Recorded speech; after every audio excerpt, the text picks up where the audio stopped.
सबसे पहले लखनऊ से एक बड़ी खबर आपको बताएंगे, जहां मदरसों से निकाले जाएंगे गैर मुस्लिम छात्र। राष्ट्रीय बाल अधिकार संरक्षण आयोग ने जारी कर दिया है फरमान। गैर मुस्लिम छात्रों को सामान्य शिक्षण संस्थानों में दिलाया जाए दाखिला। यूपी में इस वक्त 16,000 मदरसे मान्यता प्राप्त हैं। आपको बता दें कि 8,000 से भी ज्यादा गैर मान्यता प्राप्त हैं और 600 के करीब अनुदानित मदरसे यूपी में संचालित हैं। आयोग ने सभी राज्यों केंद्र शासित प्रदेशों को भेजा है पत्र।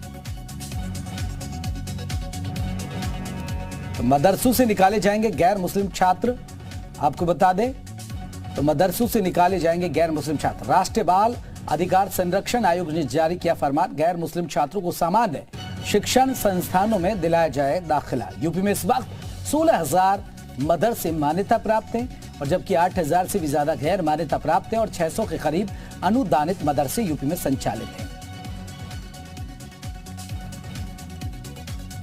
ये सिर्फ एक छोटे से बेडरूम से मशरूम की खेती करके महीने का 50,000 कमा रही हैं। मशरूम खेती सीखनी है तो फ्रीडम ऐप को अभी डाउनलोड कीजिए।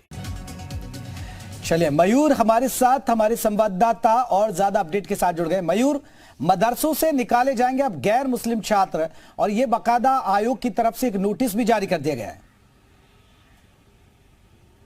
जयप्रकाश, बिल्कुल देखिए, एक बहुत बड़ा ये फरमान है राष्ट्रीय बाल संरक्षण आयोग की तरफ से। जो उनकी चेयरमैन है प्रियंका कानूनगो, उन्होंने बीते 8 दिसंबर को ये एक पत्र जितने भी केंद्र शासित प्रदेश हैं और जितने भी प्रदेश हैं सभी को, राज्य हैं, उनको ये लेटर जारी किया था कि उनके यहाँ जितने भी मदरसे हैं उनमें जो गैर मुस्लिम छात्र छात्राएं पढ़ रहे हैं उनकी एक सूची तैयार की जाए और उनको वहां से निकाला जाए। वहां से निकाल के राइट टू एजुकेशन जो RTE होता है उसके तहत उन लोगों को सामान्य शिक्षा के जो स्कूल है वहां पे उनको भर्ती किया जाए। क्योंकि उनका ये कहना है, पत्र में लिखा गया कि शिकायतें लगातार कई जगह से ये मिल रही थी कि जो गैर मुस्लिम छात्र छात्रा हैं जो मदरसों में पढ़ते हैं उनको धार्मिक शिक्षा भी दी जाती है, जो कि पूरी तरीके से गलत है।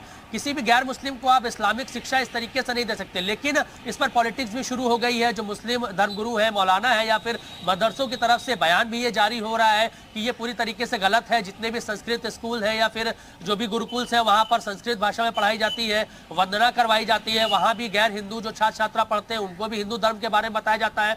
तो ये एजुकेशन को लेकर भेदभाव हो रहा है, ये बिल्कुल भी होना नहीं चाहिए। हालांकि अगर उत्तर प्रदेश की बात करें तो 16,000 ऐसे मदरसे हैं जो कि मान्यता प्राप्त है। लगभग 8,500 ऐसे मदरसे हैं जो गैर मान्यता प्राप्त है। 600 मदरसे ऐसे हैं जो सरकार की तरफ से अनुदानित है। तो इन सभी में अब सर्वे किया जाएगा। सर्वे करने के बाद जितने भी गैर मुस्लिम छात्र छात्रा हैं उनकी सूची बनाई जाएगी। हालांकि अब इसको देखना होगा कि क्योंकि ये एक तरीके से इस पर विवाद जरूर पैदा हो रहा है कि ये एजुकेशन को बांटने का काम किया जा रहा है धर्म में।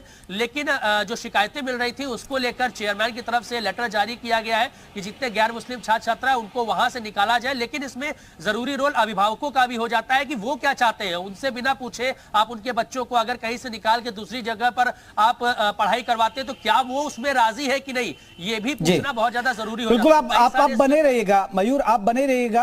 हमारे साथ जुड़े हुए हैं मयूर शुक्ला। आपको बता दें हमारे साथ इफ्तिकार अहमद जावेद, चेयरमैन है मदरसा बोर्ड के, वो हमारे साथ जुड़ गए।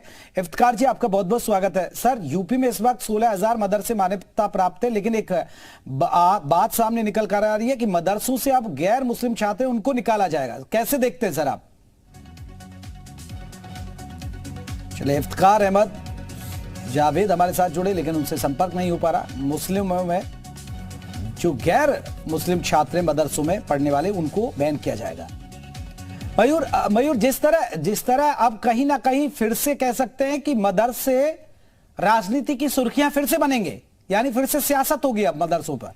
नहीं, हाँ बिल्कुल जयप्रकाश, इसमें कोई दो राय नहीं है। जब भी एजुकेशन में जब मदरसों की बात आती है, इसके पहले जब सर्वे कराया गया उसमें भी हमने देखा किस तरीके से विपक्ष हावी रहा भाजपा सरकार पर कि ये लोग सर्वे करा रहे हैं, मदरसों के जो अधिकार है वो छीनने का काम कर रहे हैं। तमाम जो मुस्लिम धर्मगुरु है, मौलाना है या फिर मदरसों में पढ़ाने वाले शिक्षक हैं, उन्होंने इस बात का विरोध किया था कि मदरसों का सर्वे इस तरीके से क्यों कराया जा रहा है। लेकिन अब जो ये बात निकल के आ रही है कि जो गैर मुस्लिम छात्र छात्रा है वो मदरसों से उनको निकाला जाएगा। निकालने के बाद फिर उनको राइट टू एजुकेशन के तहत जो पॉलिसी है उसके तहत दूसरी जगह पर उनको को दाखिला दिलाया जाएगा, ताकि वो सिर्फ इस्लामिक कल्चर ही वहां पर ना पढ़े, क्योंकि जो गैर मुस्लिम छात्र छात्रा हैं, अगर उनको ये सब चीजें वहां पे पढ़ाई जाएंगी तो उनका रुझान इस्लाम की तरफ बढ़ सकता है, जो कि पूरी तरीके से गलत है। ये बात कही जा रही है, जो नियम विरुद्ध है। लेकिन मदरसों की तरफ से ये बात सामने आई कि क्लास 1 से लेके क्लास 8 तक कोई भी धार्मिक शिक्षा नहीं दी जाती है, वहां पर सामान्य शिक्षा दी जाती है। उसके बाद मदरसों में जो है धार्मिक शिक्षा दी जाती है, और वो भी ऑप्शनल है। अगर आप पढ़ना चाहें उर्दू भाषा तो आप ऑप्शनल वहां पढ़ सकते हैं,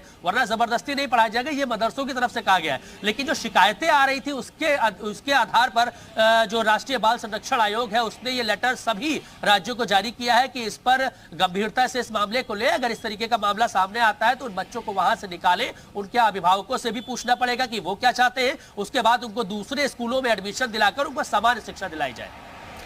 चलिए, बहुत बहुत शुक्रिया मयूर, हमारे साथ हमारे संवाददाता आपको बता दें कि लखनऊ से अपडेट दे रहे थे। लेकिन मैं एक बार फिर से दर्शकों को पूरी खबर बता दें कि राज्यों और केंद्र शासित प्रदेशों को पत्र भेज दिया गया है, और ये एक बड़ी बात है कि जो गैर मुस्लिम छात्र हैं उनको सामान्य शिक्षण संस्थानों में दिलाया जाए दाखिला। ये बाकायदा कहा गया है, मदरसों से निकाले जाएंगे गैर मुस्लिम छात्र। राष्ट्रीय बाल अधिकार संरक्षण आयोग ने फरमान जारी कर दिया है, गैर मुस्लिम छात्रों को अब सामान्य शिक्षण संस्थानों में दिलाया जाए दाखला। ये कहना है राष्ट्र। ये सिर्फ एक छोटे से बेडरूम से मशरूम की खेती करके महीने का 50,000 कमा रही हैं। मशरूम खेती सीखनी है तो फ्रीडम ऐप को अभी डाउनलोड कीजिए।